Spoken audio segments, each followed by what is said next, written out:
పింఛం విప్పిన నెమలికి మల్లె తొలకరి జల్లుల మేఘం మల్లె అలజడి హృదయం మాడిన కూచిపోడి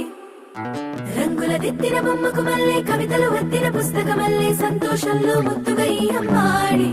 ఆరారు ఋతువుల అందం ఒకటిగా కలిపి వింతలు ఏడు పక్కకు జరిపే కొత్తగా పుంతలు తొక్కెను ఈ అరవిందం అమ్మమ్మో తాండవమాడే కృష్ణుడి నుండి వేణువ గానం తీయగ పండి రాధకు ప్రాణం ముప్పొంగే ఆనందం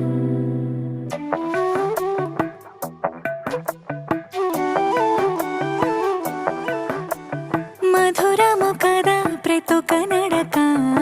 నీతో కలిసేలా తరగని కథ మనదే కనుక మనసు మురిసినిలా ఉసురేమో